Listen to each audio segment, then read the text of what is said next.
Pero yo creo que se lo voy a hacer al final, porque yo creo que con su charla nos lo va a desvelar y no quiero que me desvele antes de tiempo. Bueno, la pregunta es si al final la conclusión es si eran mamones o no eran mamones. Eso ya yo creo que lo va a contar, ¿no? Porque según el título, que siempre lo creyó, pero la conclusión es que sí o que sí no. Si tenía razón o no, pero bueno. No, ahora, a lo largo del libro. ¿De acuerdo? Pues un aplauso para ellos y para empezar.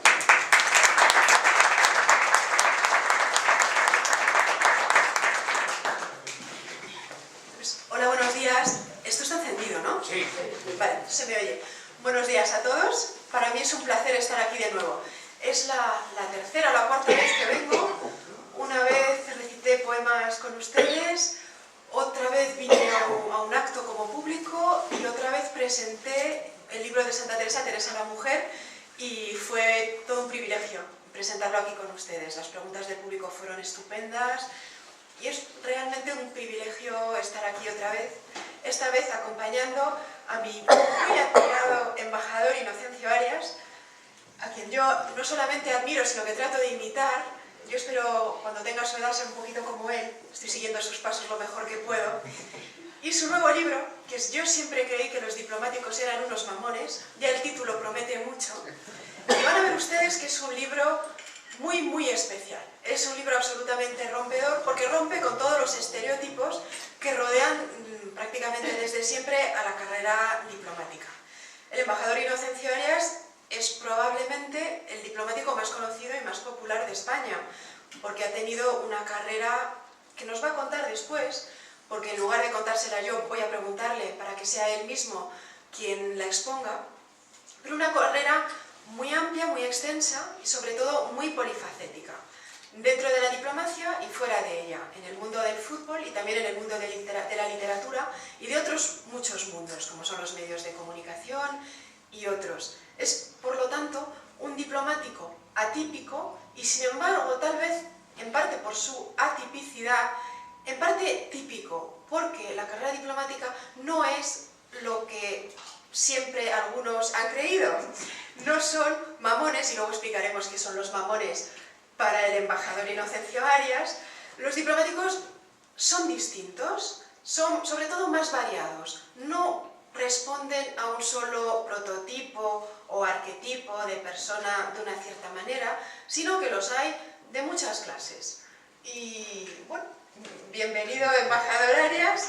Este libro es un libro de memorias que hace en cierta forma una recopilación sobre todas sus experiencias y nos cuenta de una forma amena y realmente, sí, no solamente amena, sino casi coloquial, poco diplomática, entre comillas. Un repaso de lo que han sido los últimos años en la sociedad española y en la sociedad internacional, con todos los cambios que ha habido, los cambios sociales, los cambios políticos, de una forma muy divertida. Todo lleno de anécdotas personales, algunas increíbles, algunas las repasaremos aquí, no todas, porque si no perdería el incentivo a comprarse el libro y leerlo y disfrutarlo. Es un libro que se disfruta muchísimo. Es muy fácil de leer, son pequeños capítulos y el tono es desenfadado y eso, como he dicho anteriormente, realmente divertido. Yo me he reído a carcajadas con el libro. Y destruye todos los estereotipos que muchas veces por desconocimiento se tienen de la carrera diplomática. Voy a hablar un poquito de Inocencio Arias, pero muy poquito porque lo que querría es que fuera él quien nos contara sus experiencias. Nace en Almería y es una de las carreras diplomáticas más extensas y destacadas de la historia reciente de este país. Ha desempeñado labores diplomáticas en varios continentes y ocupado puestos relevantes en varios gobiernos de la democracia. Secretario de Estado y subsecretario. Para los que no lo sepan, el puesto de subsecretario es tal vez el más importante de nuestra carrera, porque el subsecretario es el que da los puestos y sobre todo las embajadas, lo cual significa que se tiene al resto de los compañeros pues tratando de congraciarse los favores del señor subsecretario, porque tiene mucho poder más que el ministro. Por lo tanto, subsecretario con el de Felipe González, embajador en la ONU con el de Aznar, en la época de la guerra de Irak, que también fue un puesto destacadísimo, y portavoz del Ministerio de Asuntos Exteriores, que fue una repetición insólita, porque fue portavoz de Exteriores con los gobiernos del ICD, del PSOE y del PP. En la ONU fue presidente del Comité Mundial contra el Terrorismo y ha sido también director general del Real Madrid, por lo tanto, de lo más polifacético. Actualmente está jubilado, pero todo menos retirado, porque tiene una labor, pues yo diría que frenética. Es muy difícil, es un privilegio que le tengan ustedes aquí, porque es dificilísimo pillarle. Está más que pluriempleado, está haciendo muchísimas cosas, todas a la vez, en radio y televisión, la cadena COPE, 13TV, en el periódico, colabora con La Razón, con Diario de Navarra, con El Ideal, con El Heraldo de Aragón y con muchos más. Y ha publicado numerosos libros. Uno es Confesiones de un diplomático, Plaza y Janés, Los 3 mitos del Real Madrid, del 2002, La trastienda de la diplomacia, del 2010, junto a Eva Celada, y Los presidentes y la diplomacia, del 2012, y Mis mundiales, del 2014. Este es su libro más reciente y desde mi punto de vista es un poco una síntesis de los anteriores, porque nos muestra una especie de retrospectiva o de síntesis de todas sus vivencias como diplomático, pero también personales, con muchísimos comentarios muy subjetivos, muy poco diplomáticos entre comillas, muchas veces muy poco políticamente correctos, y que es un gran disfrute leer. Y voy a hablar, ya empiezo con todas las preguntas. Embajador, ¿cómo se te ocurrió escribir este libro? ¿De dónde surge el libro? Ante todo, primero dar las gracias que me hayan invitado Escolibra a venir aquí, gracias al Ayuntamiento, gracias al Ateneo y gracias al ECO. Usted no tiene ningún privilegio de tenerme aquí, no es tan importante, para mí es un placer y una satisfacción. Y muchas gracias a mi compañera Elena Cosano, que reúne las cualidades de ser una persona atractiva, física, moral e intelectualmente, y que además, por si faltaba poco, es muy generosa a la hora de enjuiciar a mi persona y a mi libro, por lo cual la gracia es una satisfacción torear con ella en el Escorial, como ya toreé con ella en la Escuela Diplomática, y siempre lo paso bien con ella, hace unas preguntas pertinentes y subjetivas. Respondiendo a la primera, yo es verdad que siempre creí que los diplomáticos eran unos mamones. Creía que eran unos mamones integrales, que eran unas personas afectadas, pedantes, petimetres, que solo les gustaba rodearse de marquesas y de lores ingleses, etcétera, etcétera. Y nunca se me ocurrió, nunca me cruzó por la cabeza, yo era un chico de provincia, huérfano de padre además, nunca se me ocurrió que yo haría esta profesión, porque pensaba que eran unos mamones. Pero luego, estando en Madrid, después de terminar la carrera de Derecho, estaba haciendo las prácticas de milicias. Bueno, aquí hay gente que sí sabe que la mili existía. Si hubiera jóvenes en la sala, que no hay nunca, no sabrían que la mili existía. Entonces, existía la mili, yo le hice la mili universitaria, por lo tanto, acabé de alférez y vine a Madrid a hacer la mili los últimos meses, que eran 4 meses en un regimiento. Y entonces conocí por casualidad a varios diplomáticos y me di cuenta que eran gente normal, que bebían cerveza como yo, y no solo era whisky de 14 años, que si tomaban el té no estaban obsesionados con tomar el té de una marquesa, que les gustaba el Real Madrid o el Atlético de Madrid o Barcelona, que hacían pipí de forma normal, o sea que eran gente totalmente normales. Entonces, como a mí me gustaba de siempre el mundo internacional, aunque era un chico de provincia, me gustaban mucho las condiciones internacionales, si tenía una afición internacional y me di cuenta que no eran mamones, digo, pues voy a intentar esto, con gran desesperación de mi madre, que era viuda de notario y madre de otro notario, y que quería por todo el mundo. Mi madre hacía promesas a la Virgen del Pueblo de que yo fuera notario, y entonces la decepcioné, me puse a hacer esto, mi familia pensaba que me iba a dar un batacazo, pero afortunadamente no me lo di, y entonces descubrí que no era diplomático, y luego a lo largo de un montón de años, he pasado 44 años sirviendo al Estado, porque menos el año y medio que estuve en el Real Madrid, ha sido toda mi vida dedicada a la diplomacia, pues efectivamente los diplomáticos son gente trabajadora, normalmente, por supuesto que hay mamones, por supuesto, pero son una minoría clara, como Emilio Mamonet en Los Fontaneros, ¿no? ¿Sabes, no? Y los conductores de autobús, ilustres en Venezuela. Y los notarios, que es lo que yo quería ser, pero que son una clara minoría, los mamones problemáticas son trabajadores, buenos servidores del Estado, muy profesionales, con sentido de la lealtad, cambie el gobierno o no cambie, y entonces efectivamente hace una labor interesante para defender algo muy hermoso que es le gusta de esta profesión, que está defendiendo no solo a una empresa económica, sino que está defendiendo a todo un país, y eso es muy bonito. En nuestra anterior presentación, que fue en la Escuela Diplomática, yo le pregunté, ¿qué es un mamón? Si miramos en el diccionario hay muchas definiciones, poco políticamente correctas también, es el que mama, es el que, bueno, hay de todo. Y me gustaría leer, con tu permiso, cómo empieza el libro. Es la primera página del libro, se llama Caerse del caballo, en que nos cuenta cómo fue su cambio de vocación, puesto que él iba para notario, y pensaba, puesto que los diplomáticos eran unos mamones. Y cómo cambió de opinión. Y el primer párrafo es, ¿qué es un mamón? Y empieza así. Yo siempre creí que los diplomáticos eran unos mamones. Claramente, mamones. De verdad. Mariposones atildados flotando de cóctel en cóctel. Gente afectada, bien planchada, que solo bebía té, whisky de 12 años, el Johnny Walker normal era una horterada, ginebra de nombre extraño o un jerez amontillado muy raro, de una bodega diminuta pero fabulosa, que embotellaba para ellos unas cajas especiales que hacían las delicias de las baronesas británicas y de otros forasteros de Prosapia. Personas que intercalaban displicentemente palabras en inglés o francés en el curso de cualquier conversación, aunque se tratase de cómo castraban a los cerdos en Asturias o cómo Di Stefano remataba con el tacón en una fingida complicidad contigo. Très primitif. Oh, quite amazing, proferían con espanto, mientras tú no tenías ni idea de lo que estaban barneando y te apetecía decirle, has soltado 4 o 5 palabras extranjeras en 3 minutos y no sé si eres, o si es usted, en los 50 el usted aún existía, un fantasma o un mamón integral. Sí, efectivamente, los diplomáticos en la mente popular están vistos, como decía Elena, con estereotipos, con tópicos. No, por ejemplo, ha mencionado otras cosas. Pensemos en el tema del cóctel. Mucha gente se cree que a nosotros nos entusiasma, a los diplomáticos, nos entusiasma ir a los cócteles, que estamos solo satisfechos y contentos yendo a una recepción a un cóctel.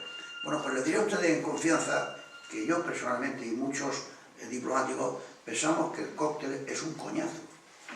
Una vez que has ido a 3 o 4, 5, a 8, pues ya piensas, porque es que tú al principio cuando eres un chavalín diplomático o no diplomático, piensas, bueno, mire, este cóctel va a ser estupendo porque seguro que me va a encontrar primero a una rubia estupenda con un canalillo divino, ¿no?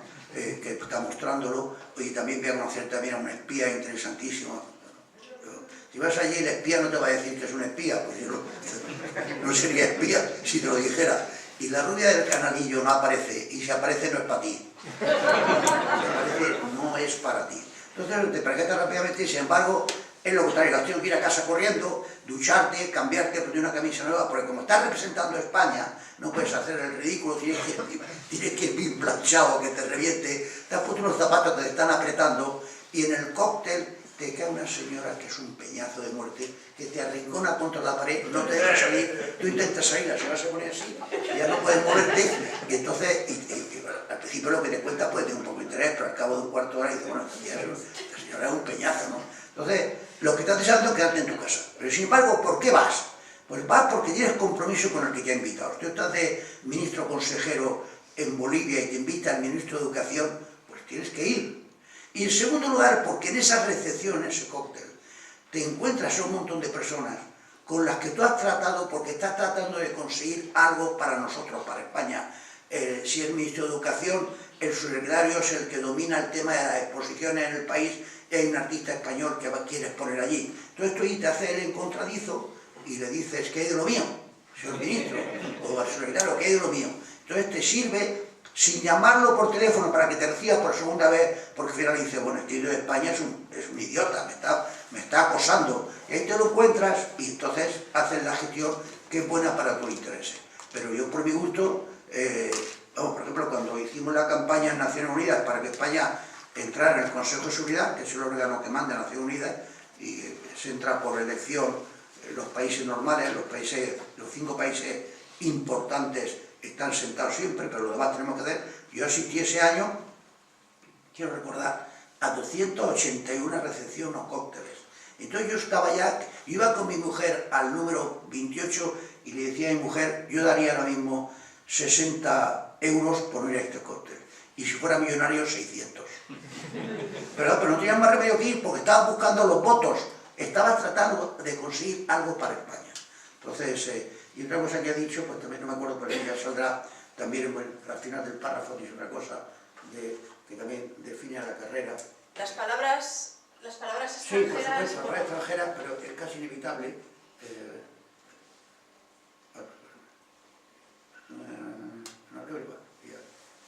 Es igual. Aquí tienes más. Bueno, pero no te preocupes. Vamos, continúa con tus preguntas, que son más, a veces más, y con frecuencia más interesantes que mi respuesta.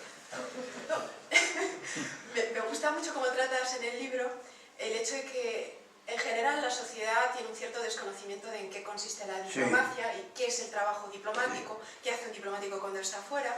Y comentabas en tu libro que incluso el cine nos ha tratado mal. Tú sabes mucho de cine, ¿nos puedes contar un poco cómo se refleja el diplomático en el mundo del cine? Sí, me gusta mucho el cine y además es el lunar que ha tenido en la exposición, que me ha puesto por las nubes, pero no ha dicho que yo tengo un pasado cinematográfico. Eso porque eso es una pregunta aparte. Ah. Se le confunde con Robert De Niro. Es un amor, ¿eh? Es un amor.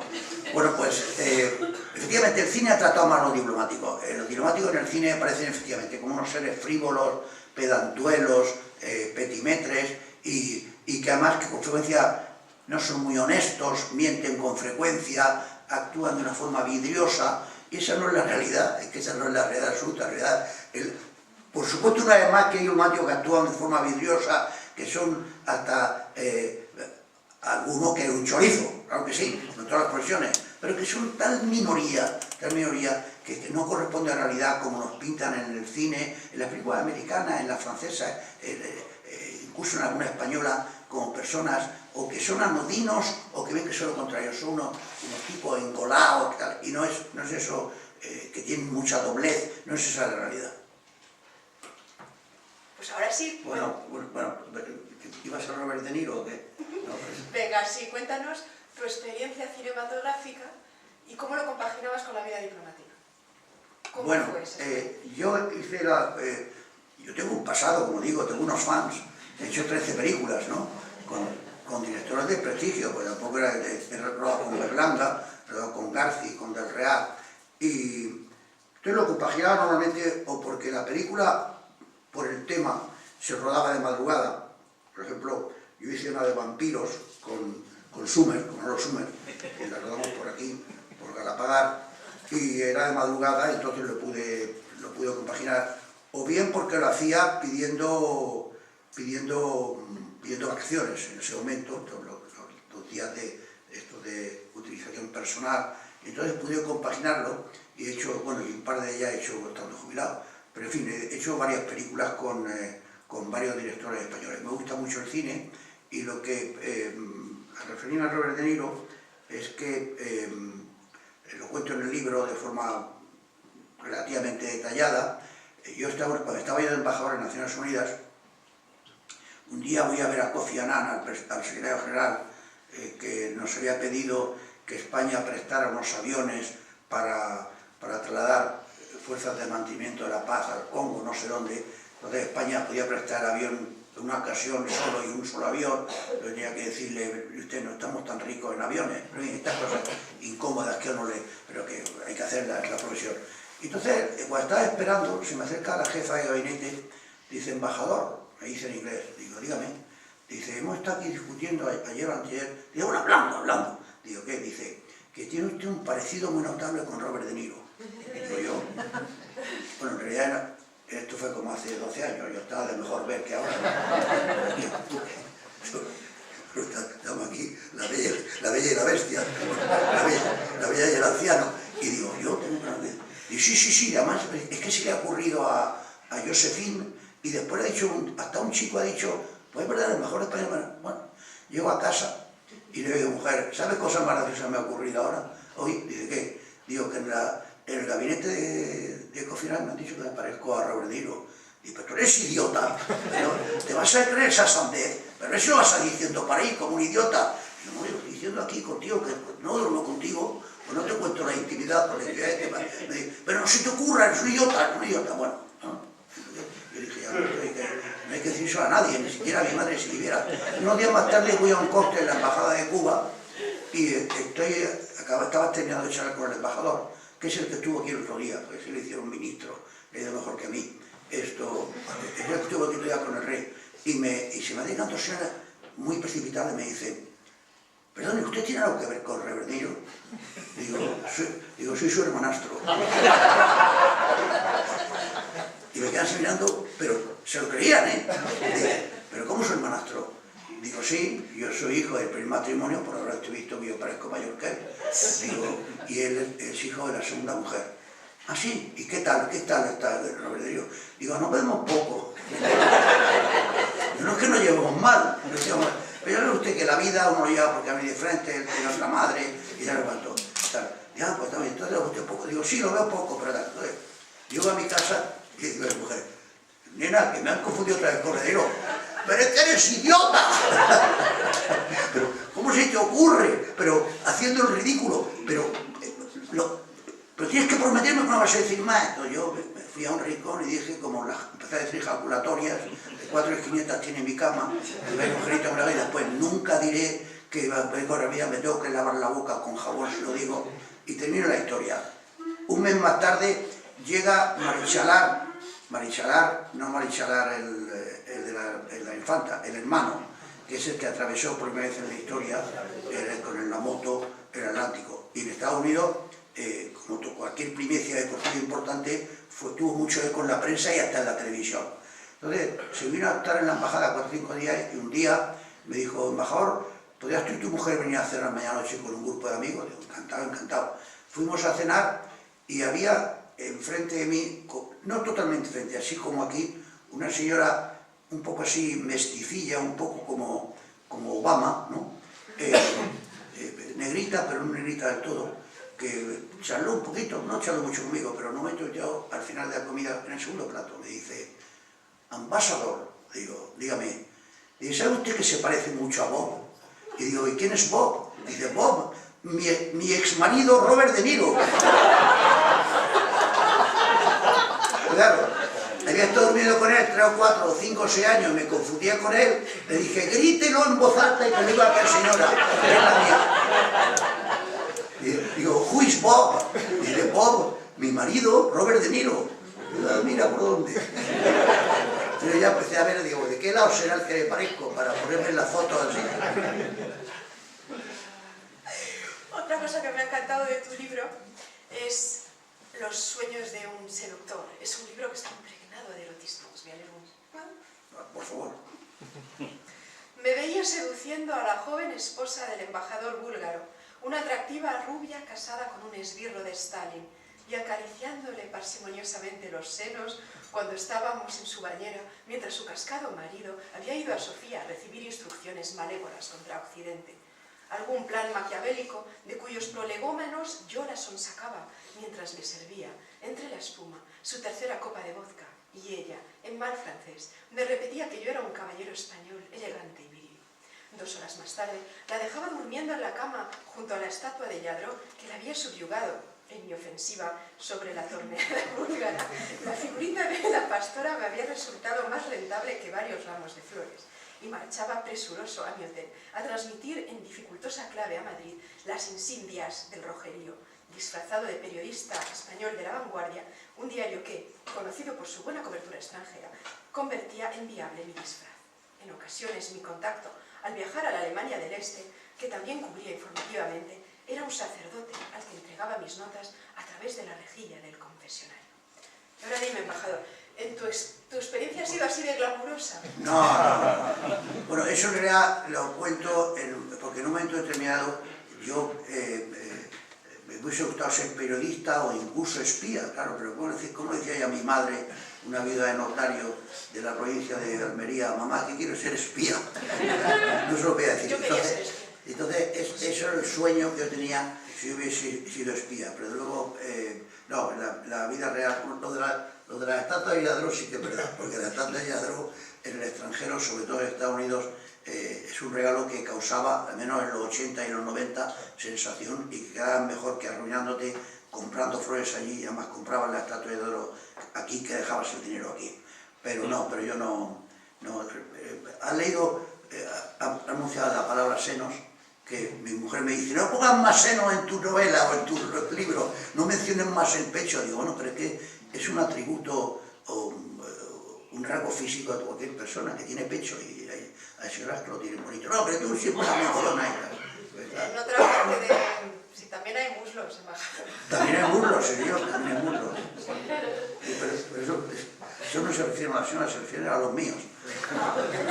Porque cuando yo jugaba al fútbol, en el pueblo no había casetas en el campo de fútbol, estaba a 2 kilómetros del pueblo. Y entonces, al terminar el partido, cuando íbamos a jugar, íbamos andando. Éramos jóvenes, pero a la vuelta no estaba agotado y tenía que esperar un coche para que viniera a recogerte y llevarte al pueblo, donde podías ducharte en tu casa y tal. Y había yo tenía 18 o 19 años, una chavala que yo me debía gustar y me decía, Chencho, te veo mucho que te quedan mucho remolonando aquí y es para enseñar los muslos porque sabes que lo tienen muy bonitos. Entonces yo me quedo muerto porque nunca me he parado a pensar si yo tenía los muslos bonitos, ni siquiera si tenía muslos. El libro, como comentábamos anteriormente, está lleno de anécdotas divertidas. Una que me hizo gracia fue la de la estatuilla de la fertilidad.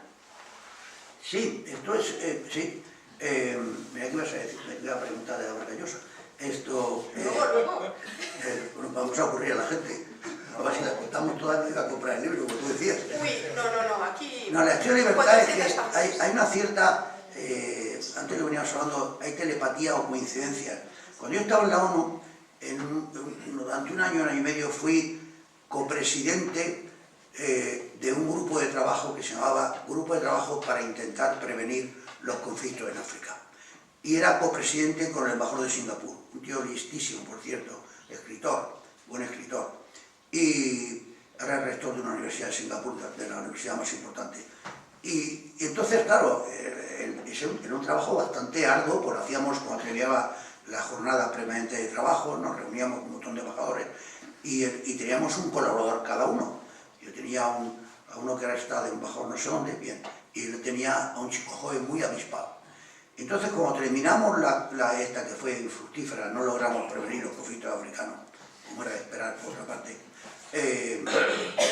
yo quise hacer un regalo a los dos. Entonces le regalé una cosa a mi colaborador y a este le regalé una especie de chamarillero anticuario en Nueva York. Encontré una estatua africana muy bonita de una mujer, era muy bonita, muy estilizada y elegantona, ¿no? Entonces se regalé y 2 meses más tarde, en un pasillo de la ONU, o 3 meses más tarde, este chico, que era muy respetuoso, se me acerca y dice, ambasador, digo, dígame, y dice, casi se saltaba la lágrima, no sabe usted lo feliz que me ha hecho. Y yo pensé, bueno, lo he hecho feliz. Dice, ¿recuerda usted la estatua que me regaló usted hace 3 meses? Digo, sí. Dice, yo llevaba 5 años casado, nos moríamos por tener un hijo, usted me regaló la diosa de la fertilidad y en los 4 días nos quedamos embarazados. Yo digo, bueno, lo que me faltaba a mí, Chancho Arias, embarazando, preñando a una singapureña. Fantástico. Y así ocurrió, pero el tipo, cada vez que me lo encontraba, casi saltaba la lágrima, ambasador. Se llamó el tío conmigo. Digo, cuéntame usted en España a ver si me dan después una embajada buena. Otro de los temas del libro es la fama, o incluso la pseudofama. Pseudofama. Pseudofama. Lo estábamos comentando viniendo para acá en el coche. Yo decía que es el embajador más conocido de España, que es realmente famoso. Por el fútbol. Pero él siempre dice que no es famoso, que es pseudofamoso. Sí. Nos va a explicar en qué consiste la pseudofama. Sí, no, en realidad hay 2 categorías. La categoría de famoso, que está por ejemplo la princesa del pueblo, ¿no? Se le quita la categoría a la princesa del pueblo. ¿Cómo se llama? ¿Esteban? ¿Cómo se llama? ¿Belén Esteban? Se llama Belén Esteban, ¿no? Creo, ¿no? Se llama Belén Esteban, ¿no? La princesa del pueblo, no sé. Bueno, Cuando vi la princesa de esa es la Gales, categoría, o Ronaldo, en fin, hay gente famosa. Los famosos son, sean importantes o no importantes, para algunos de los famosos su importancia es perfectamente descriptible, pero tienen la virtud de que si, por ejemplo, ellos se acuestan con una persona, hacen famosa a esa persona. Y luego el que se acuesta con la persona que se acostó con él también lo hace famoso. Por lo tanto, esa virtud no la tenemos los pseudo famosos. Los famosos somos más modestos, no tenemos que poner gafas de sol para... En la calle la gente te saluda, te hace así con la cabeza, algunos se creen que te conoce toda la vida porque te confunde, pero claro, tiene la cara conocida, pero muchos ni siquiera saben cómo te llamas. Dicen, ah, sí, el diplomático de la Pajarita, el diplomático del Real Madrid. Pero en fin, pero quieras que no, ya estás en una categoría intermedia entre los famosos y los pseudofamosos. Y yo tengo un par cuento en el libro varias anécdotas de eso. Por ejemplo, cuento una vez me pidieron que fuera a una radio, creo que era la COPE cuando estaba en el Paseo Rosales, y fui a la radio a una entrevista porque estábamos en aquella campaña de OTAN de entrada, no, y yo trabajaba como director para UCD y había que defender, o quizás la de Felipe González, cuando Felipe González dijo, nos quedamos en la OTAN, no me acuerdo. Entonces fui a mencionar la entrevista, llegué por anticipación y como llevaba un cuarto de anticipación, entré a tomarme un café con leche en una cafetería que había en la calle Ferraz. Y estoy tomando el café con leche y había una señora que debía ser la dueña, estaba así contra la pared, mirándome todo el rato. Y yo pensando, digo, ¿estás del Real Madrid? Sí, estás del Real Madrid, mirándome. Y al final voy a pagar, saco las monedas y digo, ¿qué le debo? Y yo, no, nada. Digo, hombre, me tomo un café con leche y un croissant. No, nada. Digo, pero hombre, dice, hombre, la primera vez que viene usted aquí, ¿cómo va a cobrarle? Digo, bueno, pero esta es una admiradora por ser yo del Real Madrid, por lo que sea. Dije, muchísimas gracias, señora. Salgo a la calle y llevaba la moneda en la mano y había un tipo de la 11 sentado en una sillita de esas ridículas que se sientan, no sé cómo se llaman, un taburetillo que se sientan, y digo, perdóname, ¿cuánto valen los cupones? Dice, pues a €1 el cupón, a €1. Digo, pues llevaba la moneda aquí, digo, pues deme 3, y el tipo así. Inocencio Arias. Hasta los ciegos le cobran la vista. Me devolví la vista, luego cuento otras en el libro de lo que es el... Y luego la más divertida es su fama como escritor. Sí, eso me pasó con un día que fui a cenar con Valdano, con Vargas Llosa y con el escultor este de las Meninas, con Manolo Valdés, y terminamos la cena, nos estábamos separando en la calle, Valdés se marchó a su casa, vivía al lado, y entonces se acercaban unos mozalbetes corriendo, atravesando el semáforo, que ahí se matan, y se tiran sobre nosotros, y claro, iban a por Valdano, y entonces le piden a Valdano un autógrafo, Valdano firma, o se despide ese Valdano, y le dije a Vargas Llosa, oye, os llevo a ti y a tu mujer al centro porque yo esta noche voy a dormir en casa de mi hija, mañana tengo una cosa temprano y está al lado de tu casa. Ah, eres muy amable. Nos montamos en el coche, en el taxi, en un taxi, y el taxi en la calle Diego de León, y al llegar a un semáforo se para el taxista, iban los Vargas Llosa detrás y yo delante, y dice el taxista, vaya libro más cojonudo que ha escrito usted, señor Arias.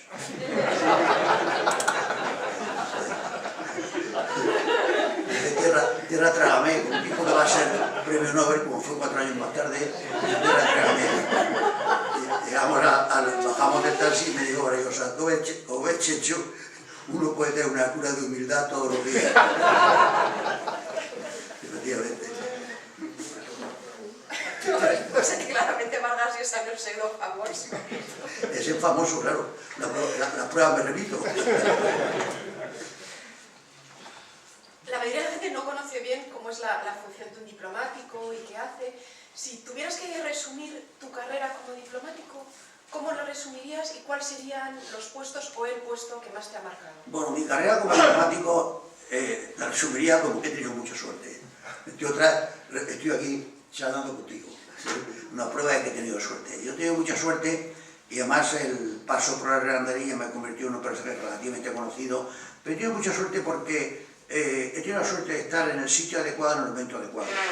Yo cuento con frecuencia cómo fue mi salto a la pseudofama, que fue que en un viaje que hicimos con Adolfo Suárez a Venezuela y Cuba, y como era la primera vez que iba un presidente europeo a Cuba, había una expectación brutal en el viaje y vinieron muchísimos periodistas al viaje, que entonces se montaban en el mismo avión que el presidente o en el mismo avión que el rey, y luego ya no se montaban en el avión, pero en aquella época se montaban. Y al llegar al aeropuerto de Caracas, que era la escala inicial, yo iba cuidando, pastoreando a los periodistas, entonces yo no era ni director general, y dos periodistas dijeron que me dijeron, Inocencio, nuestras maletas no están. Y me mostré mi extrañeza, porque era raro que estuvieran las maletas de los otros, iban 40 periodistas, 38, y no hubiera la de dos. Digo, eso no puede ser, la habéis colocado en el mismo sitio que los otros, la mostraron igual. Yo he montado la vez que la maleta está, mientras que la y la mía no están. Entonces le dije al jefe de protocolo, oye, falta la maleta de dos periodistas. El jefe de protocolo me dijo, no es mi problema, en fin. Digo, no, te lo digo por si puedo preguntarle al piloto que ha podido pasar por ahí, acercarme al avión, también ya subió en el autobús.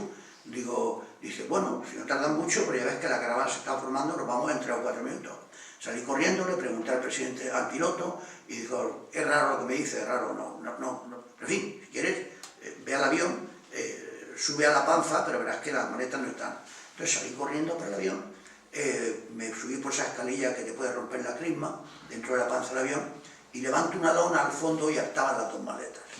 Entonces las cogí, bajé la escalerilla una vez más, con puto romperme la crisma, empecé a correr por la pista del aeropuerto de Maiquetía, de Caracas, una humedad de esas que te mueres, y estaba ya la comitiva a punto de salir y el autobús de los periodistas enfocado hacia donde yo venía corriendo.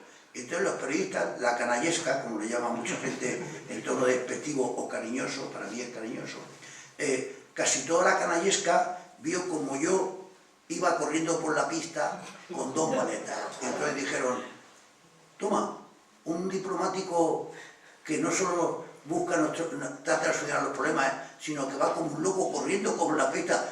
Este tío tiene que venir a todos los viajes. Este cabrón tiene que venir a todos los viajes. A llevar las maletas o lo que sea, o cambiar los pañales, lo que sea. Total, que a partir de ahí hablaron, el viaje además salió bien, el viaje de Cuba, y entonces le dijeron al ministro, Martín Oreja, que era el ministro, este nuevo que ha llegado a tu oficina, Inocencio Arias, este lleva todos los viajes. Entonces, Oreja, todos los viajes con el rey, con Suárez, con Calvo, con Suárez, él mismo, yo iba siempre a los viajes a cuidar de los periodistas, fuesen 8 periodistas o 40 periodistas. Y ya en mi oficina, que había otros diplomáticos jóvenes que acaban de llegar, ya había un cierto malestar, porque yo iba a todos los viajes. Y yo ya, por otra parte, mi mujer me decía, oye, tus hijos ya no te conocen, pues que no te ven, estás siempre viajando. Hasta el psicólogo le dijo a mi mujer, su hijo mayor ve poco a su padre, ¿no? Entonces le dije ya al jefe de gabinete de Oreja y al peor Oreja que yo quería descabalgarme de algunos viajes y tal. Y entonces en una reunión en el ministerio, termino con esto, estaba el ministro y los que iban era un viaje, el director de Económica, el director de África, era un viaje a África, el director de mi oficina, el director de la prensa y tal. Y dice el prensa, el ministro, como ya te dijo el otro día Chencho Arias, él querría descargarse de algún viaje y tal. No, tiene que venir, porque lo hace bien por el periodista. Y dice, bueno, pero es que, por ejemplo, este viaje que viene, yo quisiera darle entrada a otros diplomáticos de su misma edad, porque quiero tener buen ambiente en la oficina. Digo, bueno, ¿a quién quieres tú mandar a este viaje? Digo, bueno, por ejemplo, a uno que es muy competente también, que se llama Alfonso Ortiz. Bueno, pues Alfonso Ortiz y Chencho Arias. Le digo, porque fui a ese viaje con el de las maletas, que fui por el que el destino lo quiso, porque estaba la oficina en blanco. El ministro había echado a uno de los jóvenes diplomáticos, otro se había ido a casarse, otro se había ido a poder tener un negocio y su padre se había muerto. Estaba yo solo, tuve que ir a ese viaje que no me correspondía. Luego se perdieron las maletas, que yo no las perdí. Y luego las encontré, y luego salí corriendo, y luego el autobús está puesto enfrente de ahí. Suerte. A veces la vida de uno se hace a base de suerte, estás en el sitio adecuado, en el momento adecuado. Y yo lo puedo decir en muchos momentos de mi carrera. ¿Repetiste en la OID 3 veces? Sí, porque sí, por eso fue lo mismo, por el amor que me tenían los periodistas. Cambió el gobierno y llegó el PSOE Entonces el ministro Morán, como yo había estado con la UCD defendiendo a la entrada en la OTAN, y él no era muy otánico, el ministro Morán inmediatamente me apartó, normal, no le puedo guardar rencor. Y entonces me fui a otro sitio del ministerio, pero luego, claro, luego Felipe González echó a Morán, quería quedarse en la OTAN, y Morán para él era una rémora para quedarse en la OTAN. Trajo a Fernández Ordóñez, y el de Fernández Ordóñez, el mismo día que llegó, me llamó por teléfono y me dijo que si quería volver a la vida. Yo era reacio, porque había estallado una vez con los periodistas, era reacio, pero luego unos 5 días más tarde voy a la Zarzuela, entonces el Teatro Real no existía todavía abierto, había una ópera, y como tú bien sabes, el dinero en Madrid, los diplomáticos no se hacen millonarios en Madrid, yo tenía un abono que estaba en el Gallinero, tenía un abono en un sitio más discreto, y me lo turnaba con mi mujer y uno en el Gallinero, en la parte de arriba. Y ese día me tocaba el Gallinero, yo iba con pantalón, era en verano, como el 8 de julio, en pantalón vaquero, con camisa corta y con un abanico en la mano. Entonces, hacía tal calor que en el intervalo bajo a tomar un café, una Coca-Cola, y me tocan en la espalda, era Julio Feo, el jefe de gabinete de Felipe González, que estaba charlando con Fernández Ordóñez, que no me conocía, me había llamado por teléfono, pero no me conocía. Y me toca así en el hombro y dice: ministro, este es el que quieres fichar. ¿Y por qué? Porque claro, yo no había ido al cine con Fernández Ordóñez, ni había intrigado con él políticamente, yo nunca he estado en ningún partido. Era porque los periodistas le habían dicho: ministro, a ti que te gusta la prensa, tráete a Chencho Arias, esté donde esté. Una vez más, la suerte de mis amigos los periodistas. Por eso yo amo a la Canallés casi tanto como a ti. Hay varios más feos. ¿Y tu puesto favorito? Mi puesto favorito precisamente fue ese puesto de, cuando me hicieron director general en la época de la UCD, de la prensa, los temas de prensa, porque era un momento en que España vivía una situación excepcional. Lo más importante es que además recuperar la democracia. Y eso a la gente de mi generación, y a todos ustedes, era una cosa que era muy entusiasmante, era muy buena, ¿no? Y entonces España despertaba mucha curiosidad en el extranjero. Hay una enorme curiosidad. El rey está ejerciendo de motor para traer la democracia a España. ¿Esto va a salir bien o lo van a abortar? Los españoles están convencidos que es el mejor sistema. ¿Cómo está? Entonces, una curiosidad, nos invitaban a todas partes, íbamos de viaje oficial a todas partes y fue muy interesante. Entonces, venían muchos periodistas extranjeros. Había muchos periodistas extranjeros acreditados en España, ahora no lo hay. Entonces era un momento y un puesto muy interesante. Yo iba a todos los viajes, como he dicho antes. Una semana salíamos el lunes con los Reyes para ir a Alemania, volvíamos el miércoles por la noche y el sábado íbamos a América Latina con el ministro, con Perellorca o con el que fuera, o con Oreja. Fue una época, yo creo que no era el puesto más importante que he tenido, ni mucho menos, pero ha sido el que más, en el que he disfrutado más. Al hilo de esto, el libro es también como un recorrido por la historia de España de los últimos 50 años y la historia del mundo, de las relaciones internacionales. Y dentro de los cambios que se producen, me llama la atención siempre que hablas de las mujeres. Empiezas, por ejemplo, por tu madre, que nos da la ¿Qué me gustan las mujeres? Su madre era una señora de armas tomar, además Sí, dura. sí. Y curiosamente, una de las pioneras del volante, por ejemplo. Sí. Que luego lo dejó, pero fue... mi abuelo era sordo y era político, tenía que ir a Almería, la capital, tenía dinero en aquella época para tener un coche y el chofer era mi madre, con 19 o 20 años, cosa que en Almería en los años 30 era una cosa... Y a mí me da la impresión, pero me puedes contradecir, te veo muy feminista, en el sentido de una persona que lucha por la igualdad real de posibilidades entre hombre y mujer. Como tiene que ser. Como tiene que ser. Y hay unas anécdotas, por ejemplo, fantásticas de Argelia, cuando visteis a luz a una niña. Sí, en Argelia era un país, claro, un país islámico, y además estamos hablando de hace casi 40 años, entonces era un país muy cerrado para la mujer. Hay 5.000 anécdotas, pero por ejemplo una vez que, no sé si la cuento en el libro, fuimos al cine y entro yo con mi mujer y con otro compañero de la embajada, y estaba testado, creo que la película era una película, aquella de con Steve McQueen y Era una película con Steve McQueen, se llamaba La Escapada, no sé cómo se llamaba. Y entramos en el cine y de pronto veo que al entrar nosotros en el cine, como si entrara el rey o el presidente de la República, se vuelve todo el cine a mirar para atrás cuando entramos.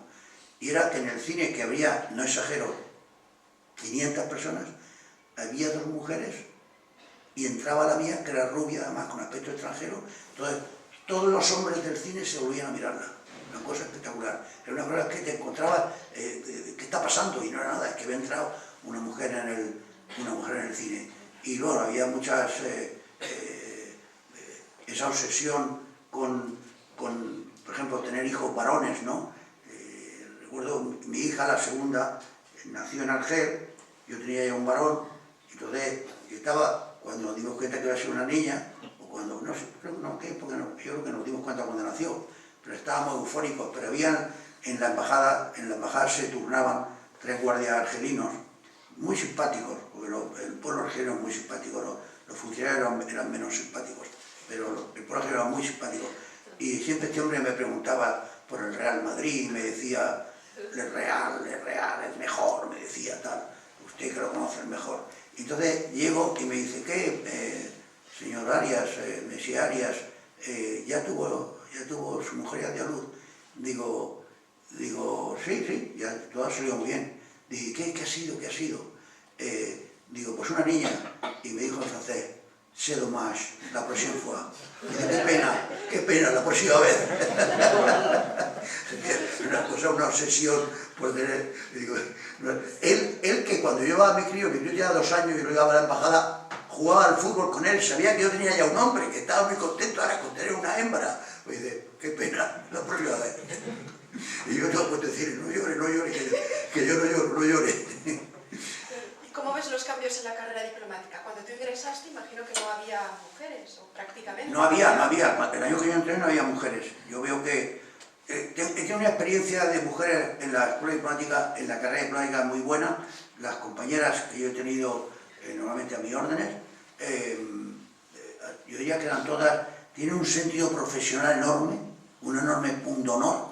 Y las 5 o 6 que he trabajado yo a lo largo de la carrera, tuve una de jefa de gabinete, las 5 o 6 son esas personas que dicen, yo no pueden decir que no he hecho lo que me han encargado.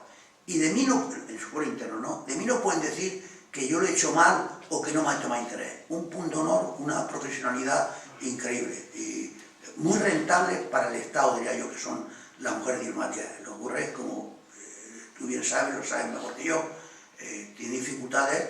Una mujer diplomática que tiene, digamos, de media 28 años, que es la edad que saca la oposición, o 29, y se casa, pues claro, se casa con el director de un banco del Escorial, o se casa con un médico de la Paz, o lo que sea, ahí tiene un problema, porque nosotros tenemos que salir al extranjero pasado, queramos o no queramos, puedes estar un máximo de 8 años en España, después tienes que salir. Entonces el director del Banco del Escorial se va a ir con ella a Chile, o el médico de La Paz se va a ir con ella a Estonia, pues a lo mejor no se va. Entonces antes, cuando éramos solo hombres, las mujeres siempre se venían donde íbamos los hombres. Ahora ya, también hay mujeres que tienen una profesión en España, y yo lo comprendo, que dicen, mira, yo ahora mismo he entrado en tal bufete de abogados, es un bufete de abogados muy prometedor, tengo un jefe estupendo, y a ti te destinan a Perú, quieres que yo vaya a Perú y que se acabe mi carrera. Entonces la mujer, a lo mejor ahora no va, pero en mi época las cónyuges iban, y las cónyuges diplomáticos se han hinchado a trabajar para el Estado gratis, sin que les paguen un duro, haciendo cenas, cócteles, desayunos, para gente que viene de fuera y que hay que atenderle bien, y que no puedes quedar mal porque estás representando a España, y es una labor que nadie le ha reconocido. Pero yo en lo tocante a las mujeres diplomáticas, tengo las españolas, yo he trabajado como con 7, muy un concepto. Una cosa que yo veo la enorme diferencia en mi época, ahora preciso ya del tema de los 2 géneros, es que los diplomáticos con las comunicaciones hemos perdido importancia. Somos aún básicos, un país sin una buena diplomacia, una buena embajada, sufre revolcones en el mundo internacional que afectan a tu economía, a tu cultura y a tu imagen en el exterior, son muy necesarios, pero antes, claro, cuando yo empecé, estaba en Bolivia, recuerdo que me operé del talón, se me estaba pudriendo el talón y me operé allí, intenté hablar por teléfono en España, no pude hablar por teléfono en España. Entonces le escribí a mi madre, dile que me tenía que operar, y luego cuando terminé la operación, por la tarde que estaba lúcido, le fui diciendo que todavía se oye bien, y la segunda carta llegó antes que la primera. Entonces mi madre, que vivía en un pueblo de Almería, movilizó literalmente a la Guardia Civil para que hablara por teléfono de cualquier forma con Bolivia o con el Ministerio de Exteriores para ver de qué había salido bien, como que ya me estaba portando normal. Entonces, hoy en día yo le he llamado por el móvil y digo, mamá, voy a tener que operarme y he encontrado un médico que está bien, voy a tener que operarme y tal y tal, tal. Entonces eso trasladémoslo a los embajadores. En aquella época los embajadores, comunicarse con Madrid, bueno, no era, aunque pudieras hablar por teléfono, las instrucciones, si no estaban sometidos al ministro, tenías que esperar luego para llamarte de nuevo, la llamaban todavía no entraba. Ahora, sin embargo, los ministros de Exteriores, de España, de Luxemburgo, de Argentina, de donde me digan ustedes, tienen el teléfono móvil de su colega, tienen el WhatsApp y todo. Entonces necesitan hablar con su colega, con frecuencia no llama al embajador para decirle, oye, pide entrevista con el ministro de Asuntos Exteriores de ese país y dile que por fin vamos a ligar juntos con tales señoras. No, o vamos a negociar tal convenio, no, hablando en serio. Él llama, puede llamar directamente y llama directamente. No digamos a los que están en la Unión Europea, se llaman todos los días si quieren. Entonces, desde ese punto de vista, las comunicaciones han limitado la importancia de los embajadores diplomáticos, siendo, como digo, aún una profesión necesaria. Muchos cambios. Organizamos precisamente en la Escuela Diplomática una mesa redonda recientemente sobre las mujeres diplomáticas, con las primeras diplomáticas que habían ingresado en la carrera y cómo lo han vivido, porque es verdad que yo creo que es una carrera en cierta forma bastante liberal, en que hay bastante apertura de mente, pero la sociedad globalmente no era tan liberal ni estaba tan abierta. Estas diplomáticas llegaron a pasarlo muy mal cuando hablaban de sus experiencias personales. Fuera. ¿Y dentro? ¿Y dentro? Sí. Yo las he amado con pasión a todas las que han trabajado conmigo. Y es más, en más de una ocasión las he recomendado. Le he dicho al ministro, al secretario, presta atención a esta joven que es valiosa. Sí. No, yo también he tenido jefes en general maravillosos y no he sentido ningún machismo en la carrera, pero es verdad que la sociedad globalmente todavía es patriarcal, todavía ve complicado que una mujer sea en cierta forma la cabeza de familia, puesto que es la que toma la decisión de trasladar a todo el mundo afuera. Claro. Eso todavía cuesta. O sea, todavía cuesta. Pero más difuminado que hace años, sí, pero todavía cuesta. Ha cambiado la sociedad. Nos hablamos sobre todo de eso, de los problemas de la conciliación para las mujeres, que es un poco el tendón de Aquiles. Y el hecho de que ellas en general le echan más horas al trabajo que ellos, porque quieren quedar bien. Es como que para que te reconozcan lo mismo tienes que demostrar el doble, porque todavía hay esa mentalidad de que si es mujer no lo va a hacer tan bien. Entonces tiene que hacerlo mucho mejor para que se le reconozca lo mismo. Y eso todavía es algo que... Sí, bueno, hay que yo superar. las que he tenido, ninguna racaneado. Esa es la pura verdad. Y hombre, puedo recordar más de uno. Claro, es que también tengo unos pocos años, ¿no? Y ahora que estás fuera de la carrera, ¿en qué proyectos te ves involucrado? ¿Qué estás haciendo? ¿Tienes un día a día frenético? El amor, sobre todo. ¿Y cuando terminas, qué haces? Descansar. Yo lo veo siempre en la televisión, en los medios de comunicación, cuando hay que llamarle para un acto, es muy complicado que pueda porque tiene 3 a la vez y tiene que elegir. Bueno, pues claro, ¿Dónde lo vi cuidar? Lo mejor que puede. Estoy toreando con el libro, pero en fin, sí tengo tiempo libre. No, yo no tengo en el futuro... Bueno, ya me han sondeado un poquito para escribir otro libro, pero veremos si tengo ganas. ¿Otra película? ¿Has estado en una hace poco? Sí, voy a hacer otra. Si Garci repite la serie del Crack, voy a hacer otro papel con él, que yo he hecho con él 2 papeles, pero no en el Crack. Y ya te digo, te llama el director, confía en tus posibilidades, tú tienes unos fans, ¿qué haces? ¿Aceptas? ¿Qué haces? Aunque no te paguen. Pero, oye, era una película que he hecho me ha costado dinero, que no me ha pagado, sino me ha costado dinero, pero cuando tú tienes vocación y amor a la profesión. Es que no se puede defraudar a los demás. No puede defraudarlo, y menos a los fans. Bueno, esta fase terminada, le doy la palabra al público, si alguien tiene preguntas. Yo casi le daré una profesora fan, pero en fin.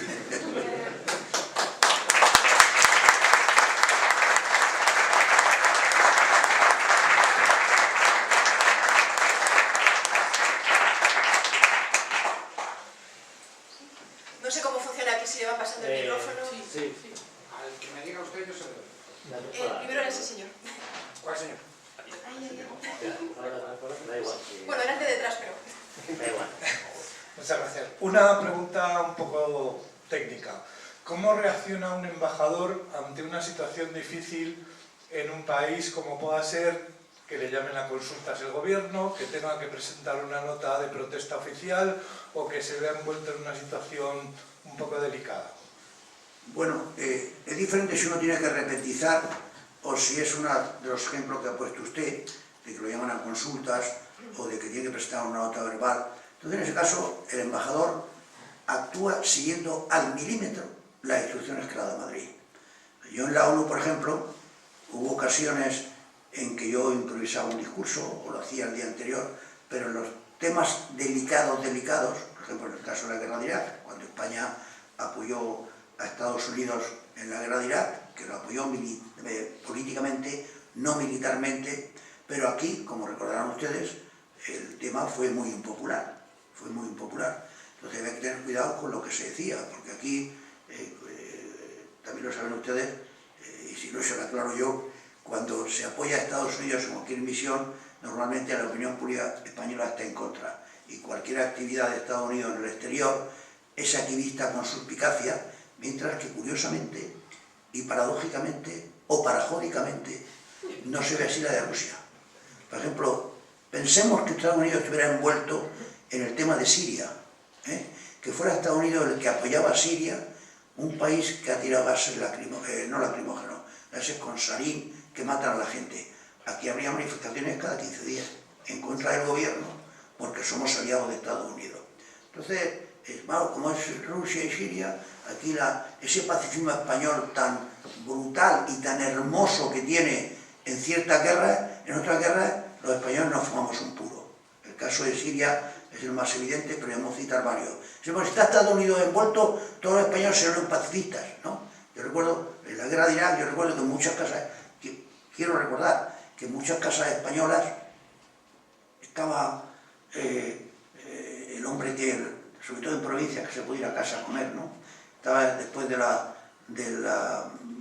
comida sentado en un sofá antes de irse al trabajo y se quedaba dormido y oía en la televisión ha estallado una bomba en un coche en Estambul, oía la bomba, luego ha habido un bombardeo, no sé cuánto, y luego la actriz estadounidense Meryl Streep ha ganado un Oscar y oía Estados Unidos, bomba, estallido, y se despertaba y decía, Encarna, dame la pancarta.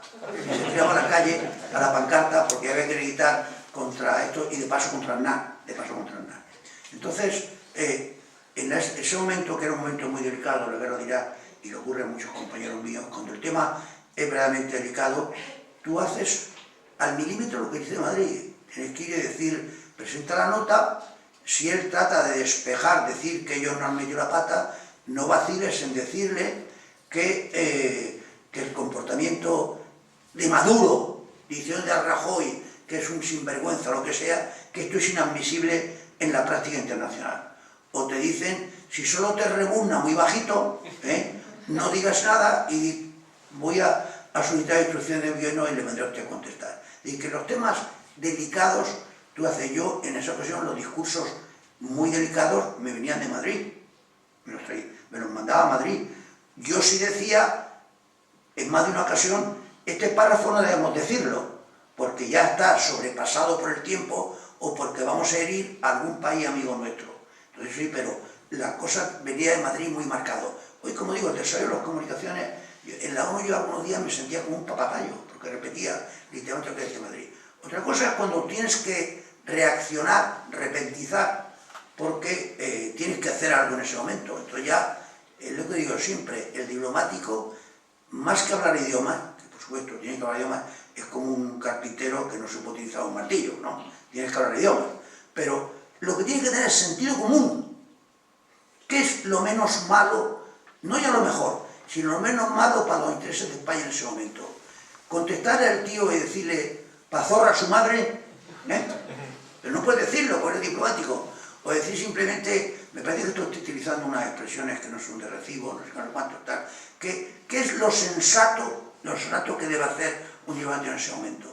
Pero si tienes oportunidad de consultar a Madrid, yo puedo citar 5.000 casos. Por ejemplo, yo tuve un primer caso de madres subrogadas en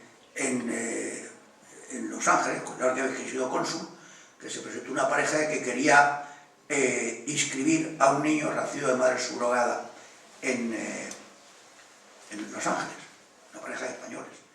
Y yo sinceramente no conocía bien la legislación española sobre madres subrogadas. Y me dice el encargado del registro de los consulados, porque los consulados son notarías, registros, juzgados, etcétera, etcétera. Me dice, señor cónsul, esto no podemos escribirlo. Le digo, ¿por qué no puede escribirlo? Son hijos de español, dice un papel americano. No es que no hay española que lo prohíbe, pero que lo prohíbe taxativamente. Le pregunté,